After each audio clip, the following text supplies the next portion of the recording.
Aujourd'hui, c'est une recette un peu originale qui change des repas de d'habitude et qui vont surtout faire plaisir aux enfants. Alors, cette recette, c'est un feuilleté avec du fromage Elfinserb et du jambon. On va le rouler, on va le tronçonner et on va le faire cuire. Ça va faire des petits roulés super bons. Les enfants adorent ça, les adultes aussi. Et puis ça change un peu des repas traditionnels. Ça donne comme un petit air de fête.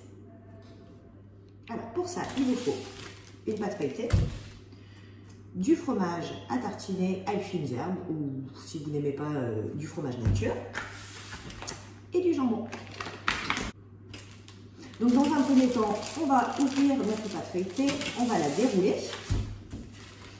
Il ne faut pas la sortir trop à l'avance, sinon elle devient toute molle et c'est juste l'enfer pour après la dérouler comme ça. Hop, donc voilà, je prends mon fromage à tartiner, je vais tartiner, mettre du jambon dessus et après on va le rerouler bien serré et le mettre au congélateur pendant 10 minutes. Donc j'en ai bien mis partout. Et après, je vais disposer mes tranches de jambon et bien rouler.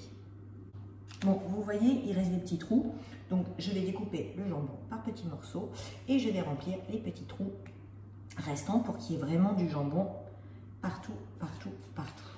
Voilà, comme ça, tac. Et voilà, il n'y a plus qu'à rouler.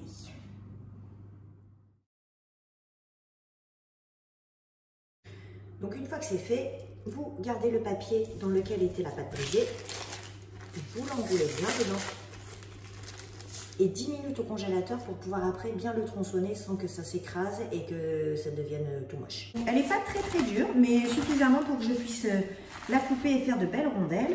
Donc le début n'est jamais très joli. Les bouts sont toujours un peu très moyens.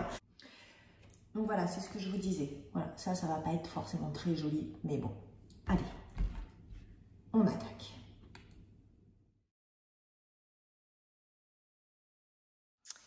Donc voilà le résultat une fois coupé. Donc j'ai pris une plaque de cuisson, j'ai conservé le papier dans lequel était la pâte feuilletée, ça m'évite d'en utiliser d'autres. Et là, je vais le mettre au frais puisqu'on va le garder pour ce soir. Bon, vous avez vu, c'est simple.